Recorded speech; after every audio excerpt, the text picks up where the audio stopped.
Hello students. तो कैसे हैं आप सभी। उम्मीद करता हूं आप सभी एकदम बढ़िया होंगे। तो मैं हितेश शर्मा स्वागत करता हूं आपके अपने ब्यूटीफुल से प्लेटफॉर्म LHS फिजिक्स पॉइंट में।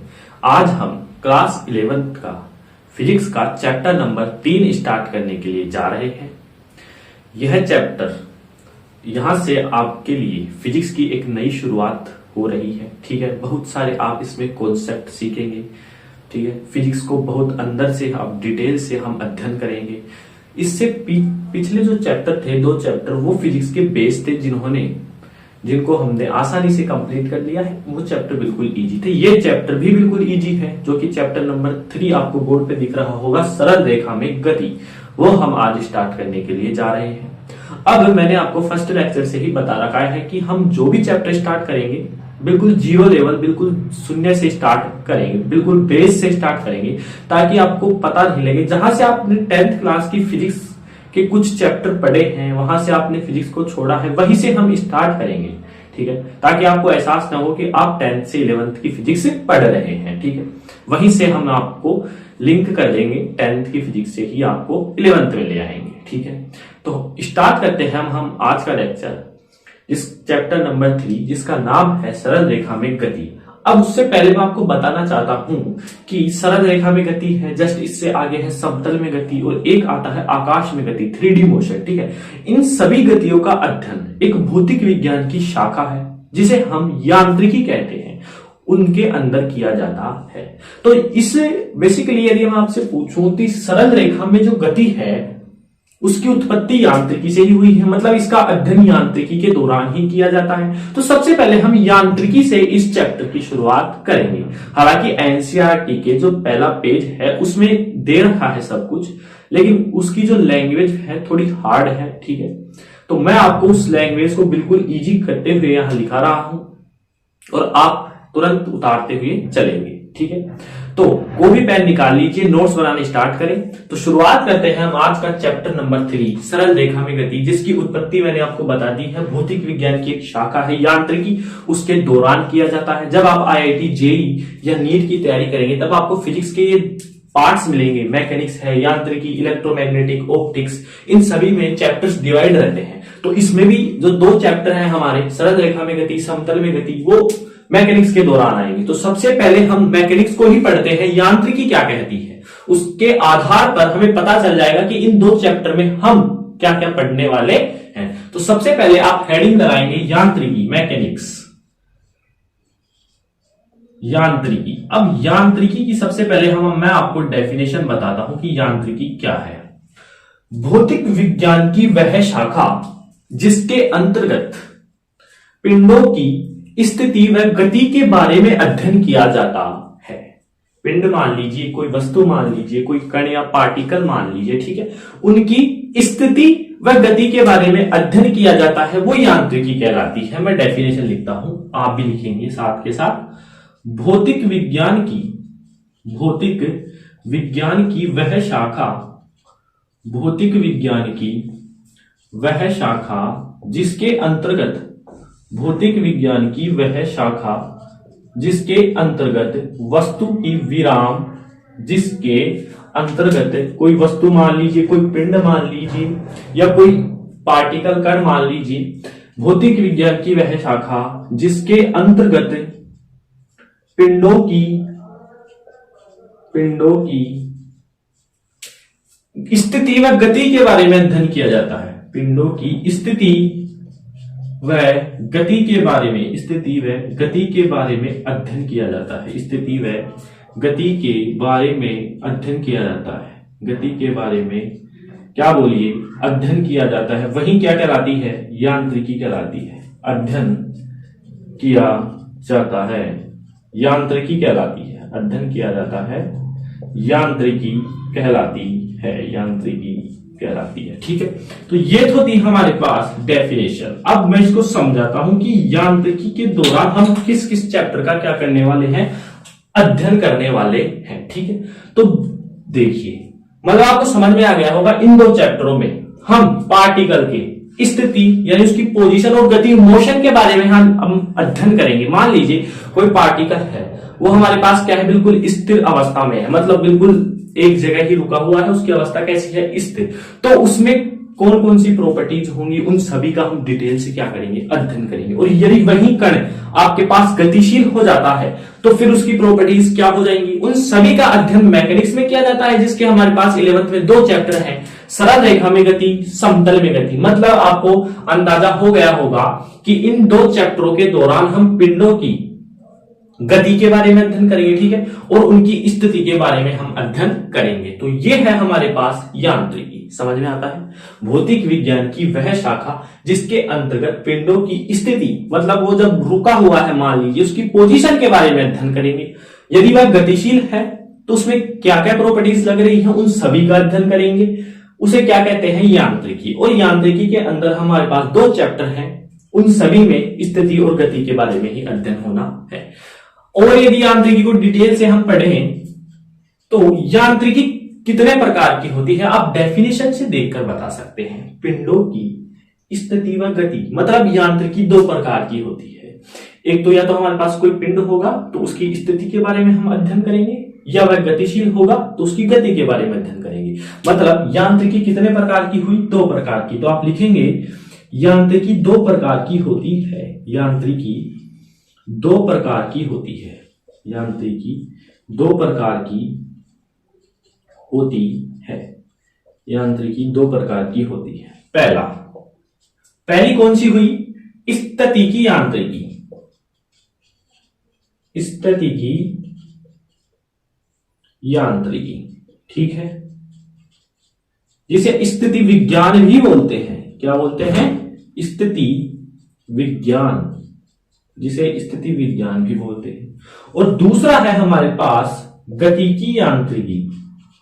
गतिकी यांत्रिकी, जिसे हम बोलते हैं गतिज विज्ञान। क्या बोलते हैं, गतिज विज्ञान, ठीक है।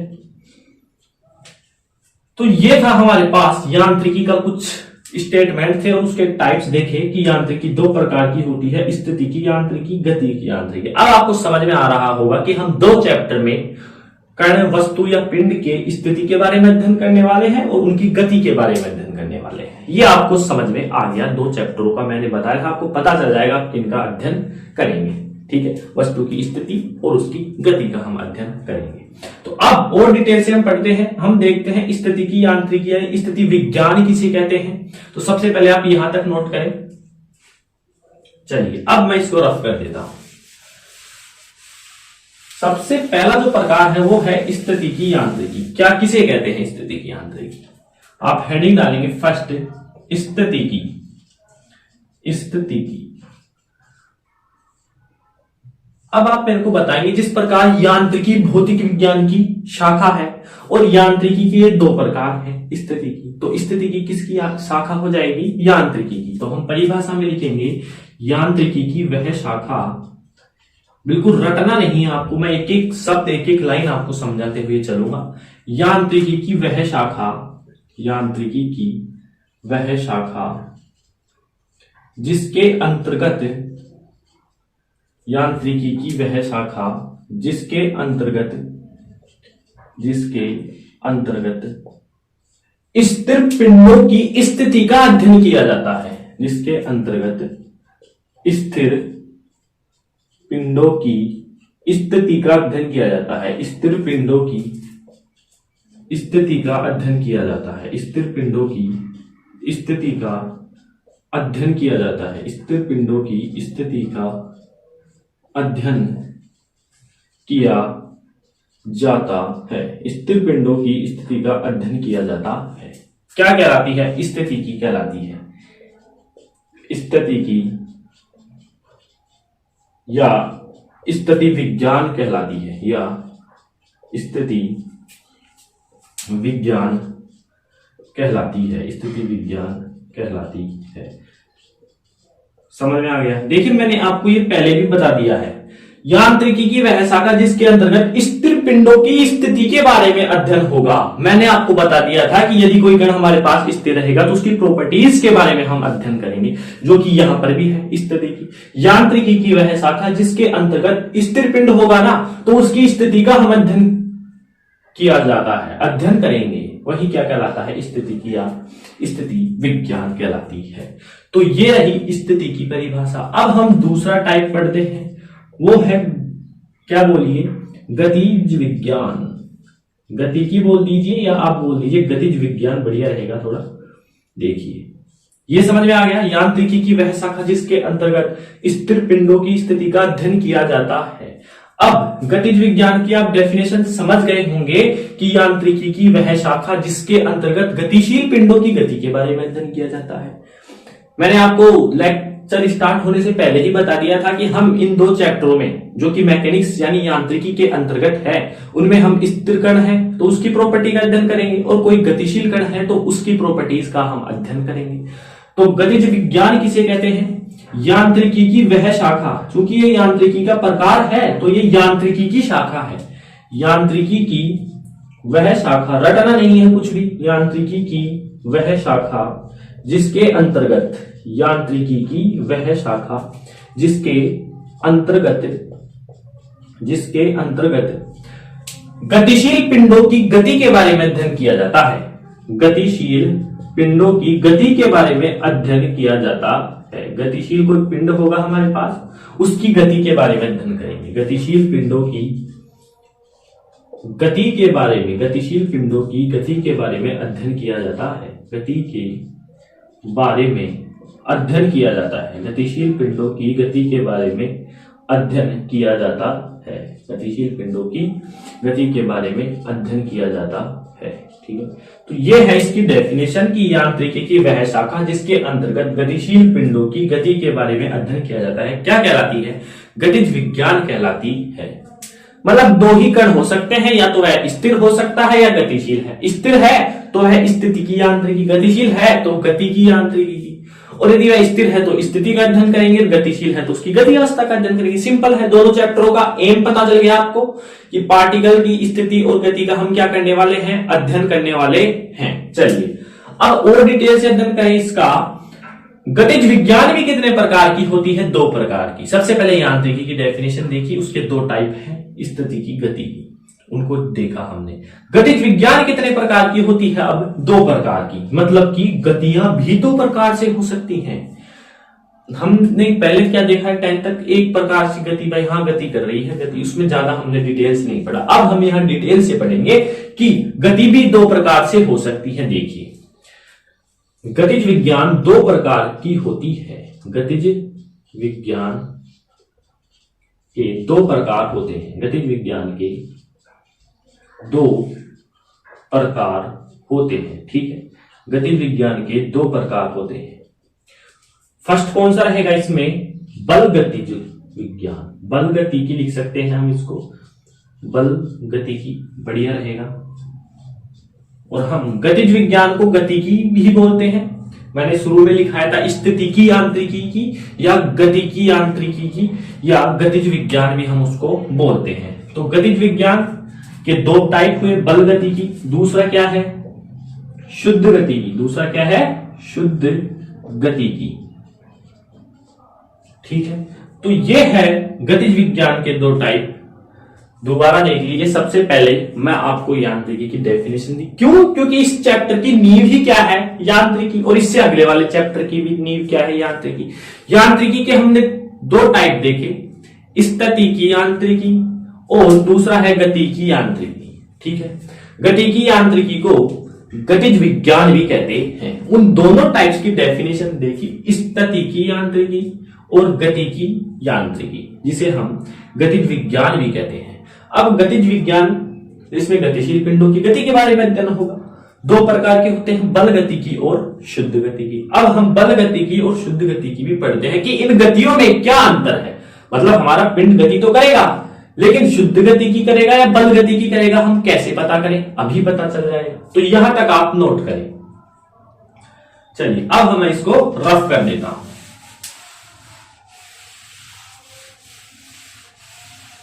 तो इसका पहला टाइप है हमारे पास बल गति की। दोनों में अंतर समझेंगे, बहुत ही इंटरेस्टिंग टॉपिक है।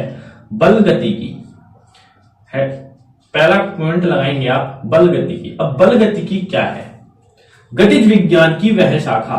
अब यह गतिज विज्ञान का पार्ट है, यानी गतिज विज्ञान के टाइप है, तो इनकी शाखा क्या हो गई? गतिज विज्ञान।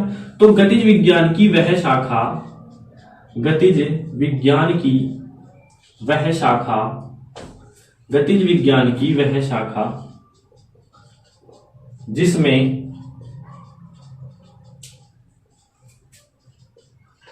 जिसमें पिंडों की गति के बारे में अध्ययन किया जाता है, जिसमें पिंडों की गति के बारे में अध्ययन किया जाता है, गति के बारे में अध्ययन किया जाता है, गति के बारे में अध्ययन किया जाता है। ठीक है, गतिज विज्ञान की वह शाखा जिसमें पिंडों की गति के बारे में अध्ययन किया जाता है, बल गतिकी कहलाती है। क्या कहलाती है? बल गतिकी कहलाती है। लेकिन इसकी जो मेन इंपोर्टेंट लाइन है वो अब आ रही है। ये तो सेम परिभाषा थी, गतिज विज्ञान की भी परिभाषा ये थी कि गतिज विज्ञान की वैसा जिसमें पिंडों की गति के बारे में अध्ययन किया जाता है। लेकिन अंतर क्या है बल गति की शुद्ध गति की में? लेकिन यहां लिखेंगे, लेकिन इस गति में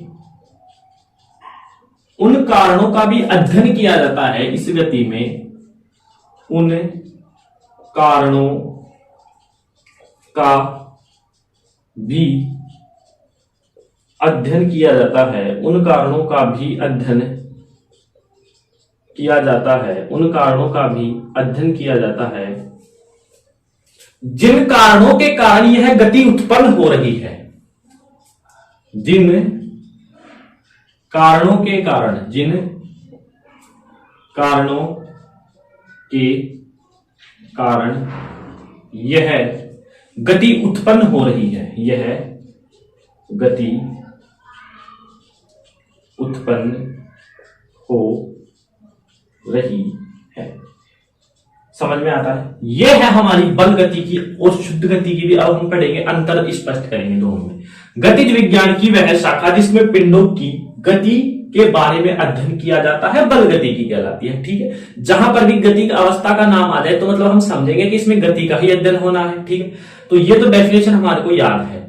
अब बल गतिकी में ऐसा क्या है जिसके कारण इसके दो टाइप हुए गतिज विज्ञान के? तो बल गतिकी में है, लेकिन अब ये जो गति उत्पन्न हो रही है ना, पिंडों की गति जो उत्पन्न हुई है वह किस कारण से हुई है, उन कारणों का भी हम अध्ययन करते हैं। किसमें? बल गतिकी में। जैसे मान लीजिए कोई पिंड गतिशील है और मैंने उस पर और बल लगा दिया तो वह और तीव्रता के साथ गतिशील हो जाएगा। तो आप उसकी गति का अध्ययन करके पाएंगे कि इस पर कोई बल लगा है तब यह इतनी तेजी से क्या है, बोलिए, गतिशील है। तो उस बल का आप अध्ययन करेंगे जो मेरे द्वारा लगाया गया है, वो किस शाखा में आएगा? बल गति की, गतिज विज्ञान की बल गतिकी में वह आएगा। मतलब कि जिस कारण से गति उत्पन्न हो रही है उन कारणों का अध्ययन बल गतिकी में किया जाता है। समझ में आ गया? चलिए अब दूसरा टाइप लेता हूं मैं, शुद्ध गति की। दूसरा टाइप है शुद्ध गति की। अब शुद्ध गति की क्या है आप समझ गए होंगे। गतिज विज्ञान की वह शाखा जिसमें पिंडों की गति के बारे में अध्ययन किया जाता है, शुद्ध गति की कहलाती है। डेफिनेशन सेम रहेगी। गतिज विज्ञान की वह शाखा जिसमें पिंडों की गति के बारे में अध्ययन किया जाता है, शुद्ध गति की कहलाती है। इंपोर्टेंट लाइन लिख रहा हूं मैं, आप डेफिनेशन लिख लेंगे यहीं से। शुद्ध गतिकी की मैं बोल रहा हूं, गतिज विज्ञान की वह शाखा जिसमें पिंडों की गति के बारे में अध्ययन किया जाता है, शुद्ध गतिकी कहलाता है। लेकिन अब मैं इंपोर्टेंट लाइन लिख रहा हूं, लेकिन इस गति में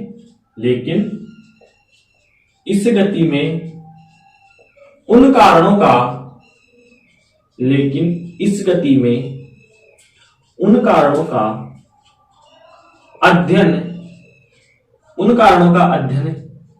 नहीं किया जाता है, उन कारणों का अध्ययन नहीं किया जाता है, उन कारणों का अध्ययन नहीं किया जाता है जिनके कारण यह गति उत्पन्न हो रही है, जिनके कारण यह गति उत्पन्न हो रही है। अब आपको धीरे धीरे कहानी क्लियर हो रही होगी कि मैंने गतिज विज्ञान के दो पार्ट बताए थे आपको, बल गति की, शुद्ध गति की। अंतर समझ में आया? दोनों में ही गति का अध्ययन होगा, क्योंकि ये दोनों किसकी शाखा है? गतिज विज्ञान की। गति विज्ञान की डेफिनेशन क्या है? जिसमें गतिशील पिंडों की गति के बारे में अध्ययन होता है। मतलब दोनों जो पार्ट हैं उनमें गति का तो अध्ययन होगा, लेकिन बल गतिकी में जिस कारण से गति उत्पन्न हो रही है उनका अध्ययन होगा, और शुद्ध गतिकी में जिन कारणों के कारण गति उत्पन्न हो रही है उन कारणों का अध्ययन नहीं होगा। क्लियर है? तो ये हम दोनों चैप्टर में पढ़ने वाले हैं। तो ये तो रही गतिज विज्ञान की बात। अब यहां तक आप नोट करें। चलिए अब मैं इसको रफ कर देता हूं।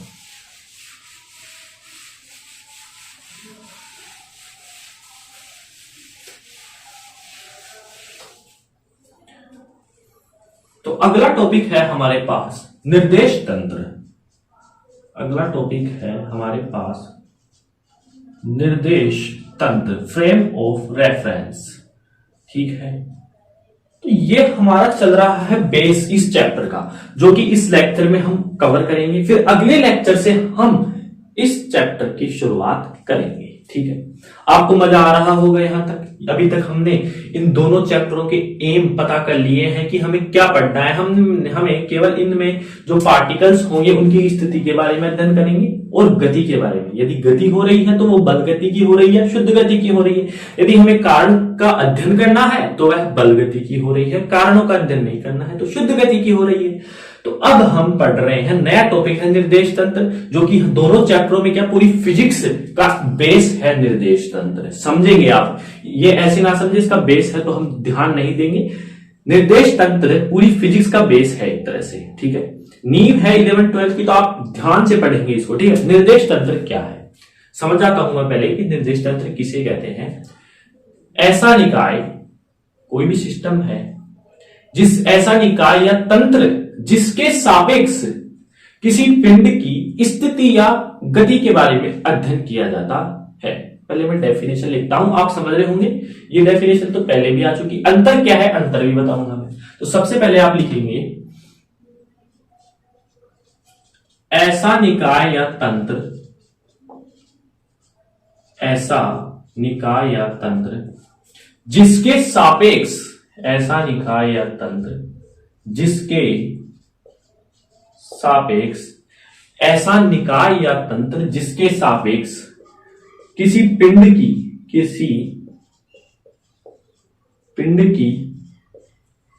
स्थिति व गति के बारे में अध्ययन किया जाता है। स्थिति व गति के बारे में अध्ययन किया जाता है। स्थिति व गति के बारे में अध्ययन किया जाता है, निर्देश तंत्र कहलाता है, जाता है निर्देश तंत्र कहलाता है। ठीक है, ऐसा निकाय या तंत्र जिसके सापेक्ष कोई पिंड है तो उसकी स्थिति और गति के बारे में अध्ययन किया जाता है, उसे निर्देश तंत्र कहते हैं। जैसे मान लीजिए आप एक फैन है, उसके नीचे बैठे हुए हैं, तो उस फैन के सापेक्ष आपकी स्थिति या गति का अध्ययन जिस तंत्र में होता है वो होता है निर्देश तंत्र। समझ में आ गया? मान लीजिए 3 व्यक्ति हैं, तो एक व्यक्ति के सापेक्ष उन 2 व्यक्तियों की स्थिति का पता लगाना वो भी एक निर्देश तंत्र होता है, या उस एक व्यक्ति के सापेक्ष उन दोनों व्यक्तियों की गति का अध्ययन लगाना वो भी निर्देश तंत्र में आता है। मतलब कि अंतर क्या है डेफिनेशंस में, कि इस डेफिनेशन में या इस तंत्र में हम किसी के सापेक्ष हम उसकी पोजीशन का पता लगाते हैं, उसके मोशन का पता लगाते हैं। समझ में आता है? कोई भी सापेक्ष ले लो, या मान लीजिए आपका फैन का उदाहरण बता दिया मैं, या आप व्यक्ति के उदाहरण से आप समझ सकते हैं। तो सापेक्ष आता है इसके अंदर, किसी निकाय के सापेक्ष। तो समझ में आ गया निर्देश तंत्र क्या है। ऐसा निकाय या तंत्र जिसके सापेक्ष, ये इंपोर्टेंट है इसमें, जिसके सापेक्ष। अब मान लीजिए बोर्ड के सापेक्ष मेरी स्थिति, मैं स्थिर हूं तो वह स्थिति, और मैं गतिशील हूं तो बोर्ड के सापेक्ष मेरी स्थिति जिस तंत्र में आती है उसे क्या बोलते हैं? निर्देश तंत्र बोलते हैं। तो ये आपको समझ में आ गया है। अब निर्देश तंत्र कितने प्रकार के होते हैं? 3 प्रकार के होते हैं। यहां लिखेंगे निर्देश तंत्र यहां से मैंने आपको लेक्चर की स्टार्टिंग में बताया था फिजिक्स की शुरुआत हो रही है जहां बहुत सारे कॉन्सेप्ट सीखेंगे। तो निर्देश तंत्र 3 प्रकार के होते हैं, ये इंपॉर्टेंट है। निर्देश तंत्र का टॉपिक वेरी वेरी इंपॉर्टेंट है। निर्देश तंत्र 3 प्रकार के होते हैं। निर्देश तंत्र 3 प्रकार के होते हैं, ठीक है। पहला आता है कार्तीय निर्देश तंत्र। कार्तीय निर्देश तंत्र पहला आता है हमारे पास कार्तीय निर्देश तंत्र, ठीक है। दूसरा आता है ध्रुवीय निर्देश तंत्र। कौन सा? ध्रुवीय निर्देश तंत्र, ध्रुवीय निर्देश तंत्र। और तीसरा आता है हमारे पास बेलनीय निर्देश तंत्र। बेलनीय निर्देश तंत्र। तो ये जो निर्देश तंत्र है, कार्तीय निर्देश तंत्र, आप 10th में भी पढ़ते हुए आए होंगे। एक्स, वाई एवं जेड को इस निर्देश तंत्र से प्रदर्शित, मतलब एक्स वाई जेड को प्रदर्शित किया जाता है कौन से निर्देश तंत्र में? कार्तीय निर्देश तंत्र में। ध्रुवीय निर्देश तंत्रों की पहचान क्या है? आर और थीटा। और जो बेलनीय निर्देश तंत्र है वो आप बहुत आगे पढ़ेंगे। जब आप, यदि आप बीएससी करते हैं आगे जाकर, तो आप फाइनल में बेलनीय निर्देश तंत्र, जो फाइनल की क्लास आती है उसमें आप पढ़ेंगे बेलनीय निर्देश तंत्र। 11th 12th में हमारे पास कार्तीय निर्देश तंत्र, ध्रुवीय निर्देश तंत्र ही है। तो हम इनकी अध्ययन करेंगे डिटेल से 11th 12th में, ठीक है। तो सबसे पहले निर्देश तंत्र कितने प्रकार के हुए? 3 प्रकार के, जिनमें X X, Y X, Z X आते हैं। वो कौन से निर्देश तंत्र होंगे? कार्तीय निर्देश तंत्र। यदि जिनमें आर थीटा आ जाए तो वो कौन से होंगे? ध्रुवीय निर्देश तंत्र। और बेलनीय निर्देश तंत्रों की चर्चा आगे करेंगे, ठीक है। तो यहां हम पढ़ेंगे कार्तीय निर्देश तंत्र। तो पहला है कार्तीय निर्देश तंत्र। अब कार्तीय निर्देश तंत्र में क्या है? सबसे इस मुख्य बातों पर हम चर्चा करते हैं। कार्तीय निर्देश तंत्र, आप लिखेंगे इसमें कि कार्तीय निर्देश तंत्र 2 प्रकार के होते हैं। कार्तीय निर्देश तंत्र 2 प्रकार के होते हैं। कार्तीय निर्देश तंत्र 2 प्रकार के होते हैं। 2 प्रकार के होते हैं। कैसे?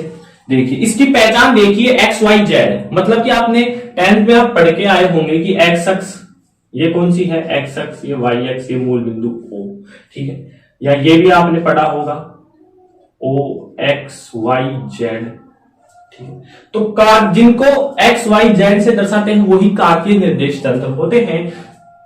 तो कार्तीय निर्देश तंत्र कितने प्रकार के हुए? 2 प्रकार के, जिसका ए पॉइंट है, सबसे पहला जो पॉइंट है वो है हमारे पास एक द्विविमीय निर्देश तंत्र। कौन सा? बोलिए। द्विविमीय कार्तीय निर्देश तंत्र।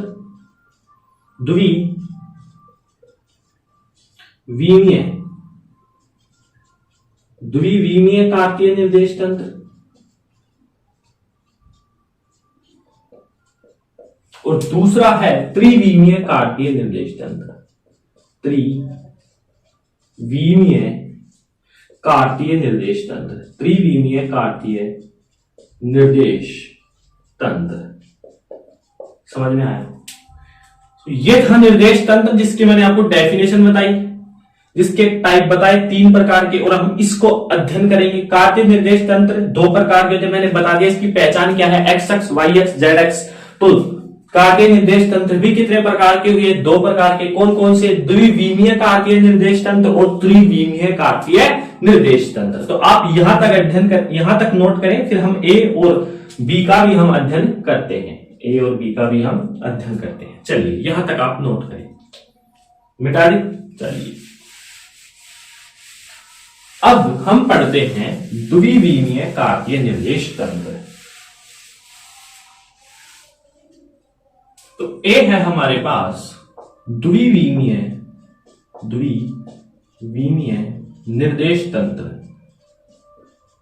द्विविमीय निर्देश तंत्र, ये बिल्कुल इजी है। अभी तक मैंने जो पढ़ा है बिल्कुल इजी, आपको समझ में आ रहा होगा। द्विविमीय निर्देश तंत्र क्या है? इस निर्देश तंत्र में ध्यान से देखेंगे, डायग्राम से भी बताऊंगा मैं। इस निर्देश तंत्र में 2 अक्ष होती हैं जो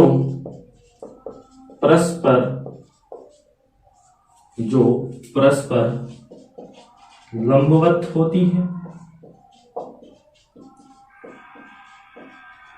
जो परस्पर लंबवत होती है तथा इनके प्रतिच्छेद बिंदु को प्रतिच्छेद जो बिंदु होंगे ना, दोनों अक्षों के प्रतिच्छेद बिंदु तथा इनके प्रतिच्छेद बिंदु को मूल बिंदु कहते हैं, ओरिजिन कहते हैं, मूल बिंदु कहते हैं।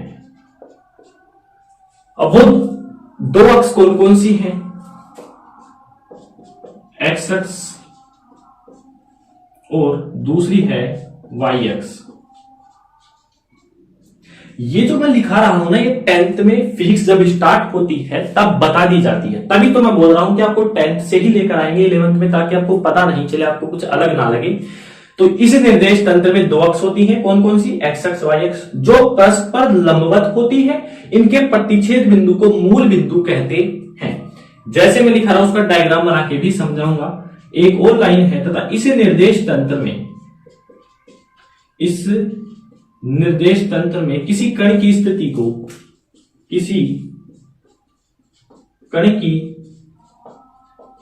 को एक्स वाई से व्यक्त किया जाता है। कण की स्थिति को एक्स वाई से व्यक्त किया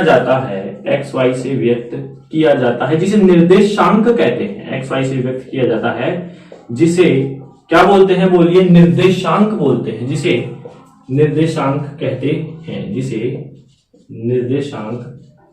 हैं। ठीक है। अब ये जो मैं लिखा रहा हूं उसका डायग्राम बनाता हूं। इस निर्देश तंत्र में दो अक्ष होती हैं, कौन कौन सी? एक्स अक्ष, वाई अक्ष, जो परस्पर लंबवत होती हैं। लंबवत का मतलब होता है परपेंडिकुलर। ये मैं बना रहा हूं, ठीक है। ये तो हो गई मेरे पास एक्स अक्ष।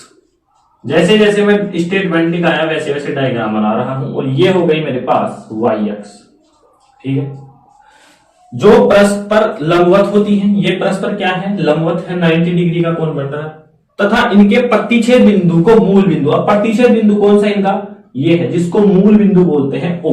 क्या बोलते हैं? मूल बिंदु ओ बोलते हैं। इस निर्देश तंत्र में किसी कण की स्थिति को एक्स वाई से व्यक्त किया जाता है। मान लीजिए ये कोई कण है, इसकी स्थिति को एक्स वाई से व्यक्त करेंगे इस प्रकार से। मान लीजिए ये दूरी x है, ये दूरी क्या है? y है। तो इस ये जो बिंदु है यहां पर, उसकी स्थिति हो जाएगी x और y। समझ में आ गया? तो ये था द्विविमीय निर्देश तंत्र। इसको द्विविमीय क्योंकि इसमें दो ही अक्ष हैं। त्रिविमीय में क्या होगा? तीन अक्ष होंगी, x y के साथ z अक्ष और आ जाएंगी। तो ये है हमारे पास द्विविमीय निर्देश तंत्र, जिसमें कोई भी कण की स्थिति x y होती है, जिसे निर्देशांक कहते हैं। इस प्रकार से हम व्यक्त करते हैं। चलिए यहां तक आप नोट करें, आपको बिल्कुल समझ में आ रहा होगा।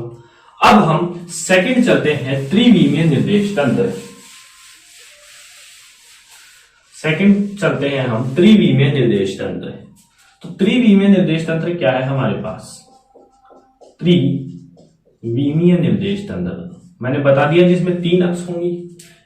ऐसा निर्देश तंत्र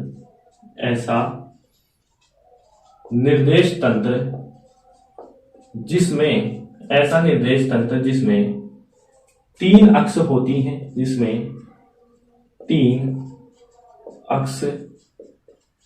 हैं, पहली बात, इसमें कितनी अक्ष होंगी? तीन अक्ष, जो परस्पर लंबवत होती हैं। जो परस्पर क्या होती हैं? लंबवत होती हैं, एक दूसरे से 90 डिग्री के कोण पर होती हैं, जो परस्पर लंबवत होती है। ठीक है। इनके प्रतिच्छेद बिंदु को क्या बोलते हैं? वही मूल बिंदु बोलते हैं। मैं बार बार ये इसलिए लिखा रहा हूं ताकि आपको याद हो जाए लेक्चर में ही। इनके प्रतिच्छेद बिंदु को मूल बिंदु कहते हैं। इनके प्रतिच्छेद बिंदु को मूल बिंदु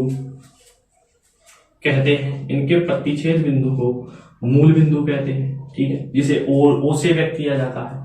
तो इसमें कितनी अक्ष हुई? पहली तो कौन कौन सी है? उस अक्षों का नाम लिखते हैं हम एक्स अक्ष। दूसरी कौन सी है? वाई अक्ष। और तीसरी जो आई है वो है जेड अक्ष। वो है हमारे पास जेड अक्ष। अब इसमें किसी बिंदु के निर्देशांक किसी बिंदु की स्थिति को इसमें किसमें त्रिविमीय निर्देश तंत्र में इसमें किसी बिंदु की स्थिति को एक्स वाई जेड से व्यक्त किया जाता है। एक्स वाई जेड से व्यक्त किया जाता है। किससे व्यक्त किया जाता है बोलिए? एक्स वाई जेड से किसी भी बिंदु की स्थिति को व्यक्त किया जाता है, जिसे निर्देशांक कहते हैं। जिसे क्या बोलते हैं? जिसे निर्देशांक कहते हैं। जिसे निर्देशांक कहते हैं। अब मैं इसका डायग्राम बनाता हूं। अब देखिए, तो जेड एक्स होती है ना, एक्स एक्स वाई एक्स का भी देखा आपने, बिल्कुल ये प्लेन में बनता है, समतल में बनता है। जैसे ही जेड एक्स आता है तो वो हवा में बनता है, एयर में बनता है। तो मतलब कि मैंने बताया गतियां कौन कौन सी होंगी मैकेनिक्स के दौरान, 1D 2D 3D। ये जो था द्विविमीय वो 2D था, मतलब इसमें दो विमाएं थी और ये समतल में आसानी से बन सकता है। आप दो पेनों से भी ये डायग्राम बना सकते हैं, एक्स एक्स वाई एक्स वाला। लेकिन जेड एक्स वाला एक आकाश में स्पेस हो जाता है, जिसे 3D बोलते हैं। तो इसका डायग्राम मैं आपको बताता हूं। देखिए क्या है, 3 अक्ष होंगी, 3 अक्ष होती है कौन कौन सी? एक्स अक्ष, वाई अक्ष, जेड अक्ष, जो परस्पर क्या होती है? लंबवत होती है। जो परस्पर क्या होती है? लंबवत। तो हम पहले 3 अक्ष मानते हैं। ये एक्स अक्ष है, ये वाई अक्ष है और ये कौन सी है? जेड अक्ष है। समझ में आ गया? ये एक्स अक्ष है, ये वाई अक्ष है, ये जेड अक्ष है। ये परस्पर क्या है? एक दूसरे के लंबवत है।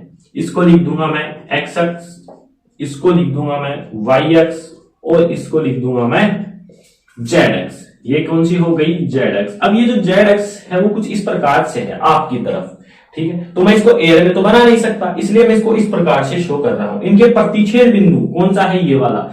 इसको क्या बोलेंगे? मूल बिंदु O बोलते हैं। यहां पर किसी भी स्थिति को, किसी भी कण की या बिंदु की पिंड की स्थिति को एक्स वाई जेड से व्यक्त किया जाता है। अब देखिए ये हवा के अंदर है, इस प्रकार से जेड एक्स कहां है? एयर में है आपके पास। तो एयर में है तो इसका जो पोजीशन होगा वो भी 3D डायग्राम में बनेगा। 3D का मतलब उभरा हुआ बनेगा। कुछ घन जो होता है हमारे पास वो एक 3D होता है। तो मान लीजिए इसमें मैं किसी भी कण की स्थिति बताना चाहूं तो कुछ इस प्रकार से बनती है कण की स्थिति। ये हमारे पास एक डायग्राम मैं बनाता हूं, ठीक है। इस डायग्राम में मैं कण की स्थिति आपको बताऊंगा। देखिए ये डायग्राम आपको दिख रहा होगा सभी को। इस प्रकार से ये डायग्राम है हमारे पास, ठीक है। अब इस डायग्राम में इस कण की जो पोजीशन है उसको किससे व्यक्त करते हैं? एक्स वाई जेड से, ठीक है। ये तो कौन सा अक्ष हो गया? एक्स अक्ष। ये कौन सा हो गया? वाई अक्ष।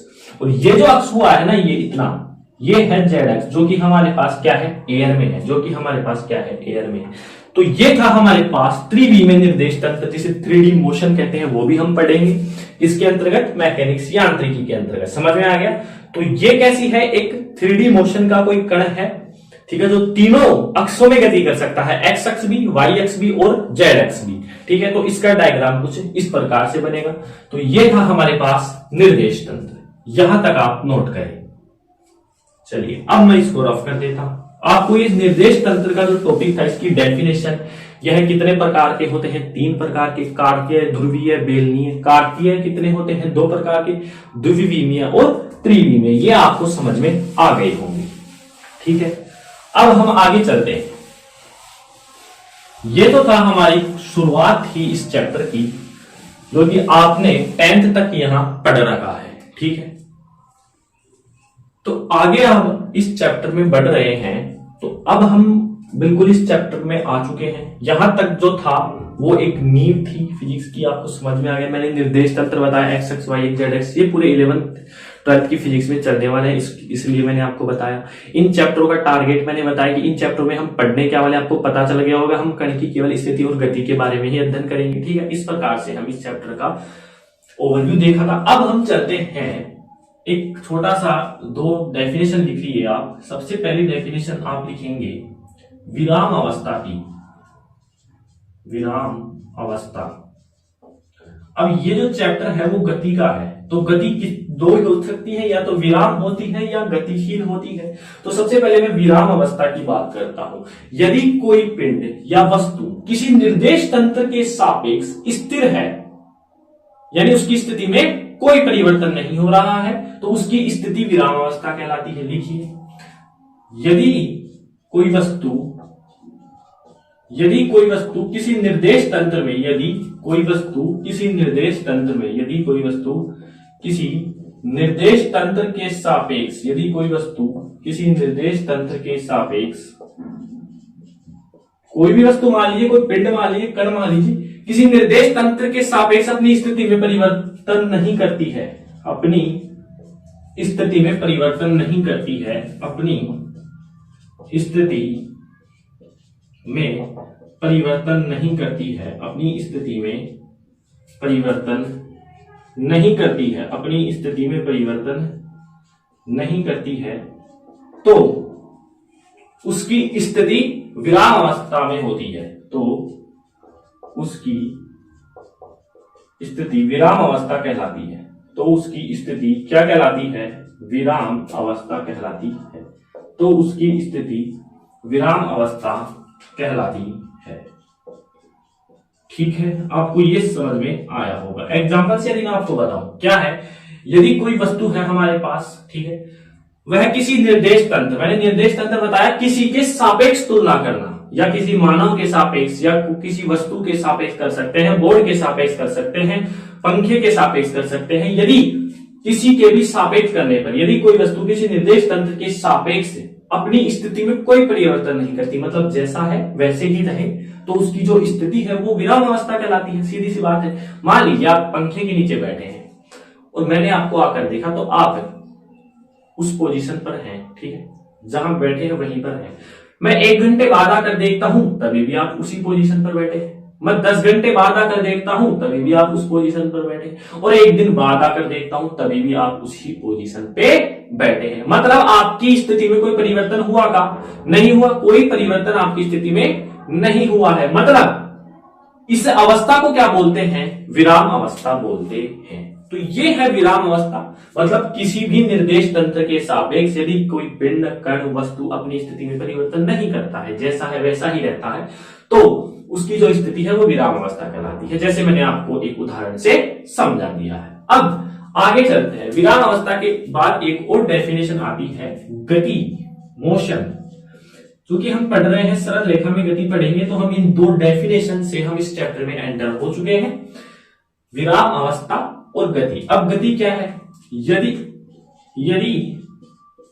कोई वस्तु किसी निर्देश तंत्र के सापेक्ष, यदि कोई वस्तु किसी निर्देश तंत्र के सापेक्ष, कोई वस्तु है मान लीजिए किसी निर्देश तंत्र के सापेक्ष, यदि कोई वस्तु किसी निर्देश तंत्र के सापेक्ष अपनी स्थिति में परिवर्तन करती है, अपनी स्थिति में परिवर्तन करती है, अपनी स्थिति में परिवर्तन करती है, अपनी स्थिति में परिवर्तन, अपनी स्थिति में परिवर्तन करती है, तो वह गति अवस्था कहलाती है, तो वह गति अवस्था कहलाती है, वह गति अवस्था कहलाती है। ठीक है, तो ये भी आपको समझ में आ गया। मान लीजिए मैं पिछले उदाहरण से ही आपको बताता हूं, जब आप पंखे के नीचे बैठे थे तो इस डेफिनेशन में तो क्या था, आप 1 घंटे, 10 घंटे, 1 दिन पर वहीं बैठे हुए हैं जहां बैठे थे, तो आपकी स्थिति विराम थी। जैसे ही आप बैठे हैं, मैं 1 घंटे बाद आता हूं तो आपकी स्थिति 10 मीटर कुछ दूर हो गई। मतलब आप 10 मीटर गए तो चल के ही तो गए होंगे, कुछ गति करते हुए गए होंगे, तो आपकी अवस्था कैसी हो गई? गति अवस्था हो गई। मैं 10 घंटे बाद आता हूं तो आप 1 किलोमीटर चल गए, मतलब आप उस स्थान से उठकर बाहर चले गए, अपने घर से बाहर चले गए, पंखा घर में ही तो होगा, तो 1 किलोमीटर का मतलब आप घर कमरे से तो बाहर निकल ही गए और 1 किलोमीटर दूर चले गए, मतलब आप चल के गए होंगे, गति करके गए होंगे, तो आपकी स्थिति गति अवस्था। इस प्रकार से हम समझ सकते हैं विराम अवस्था और गति अवस्था को हम समझ सकते हैं। तो यहां तक आप नोट करें, या मैं आपको इसमें एक और चीज यहां जोड़ूं तो मैं लिख सकता हूं कि गति कितने प्रकार से हो सकती है। विराम अवस्था का समझ में आ गया, वह स्थिर है तो स्थिर ही रहेगा, इसमें कि यह कितने प्रकार से विराम रह सकता है ये कोई मैटर नहीं करता है, वह स्थिर है तो स्थिर ही रहेगा। गति कितने प्रकार से हो सकती है? गति 3 प्रकार से हो सकती है, गति तीन प्रकार से होती है। गति तीन प्रकार से होती है। पहला एक विमीय, पहला कौन सी है? एक विमीय गति। दूसरी कौन सी है? द्विविमीय गति। दूसरी कौन सी है? द्विविमीय गति। और तीसरी कौन सी है? त्रिविमीय गति। यहां लिख देता हूं मैं, तीसरी कौन सी है? त्रिविमीय गति। त्रिविमीय गति।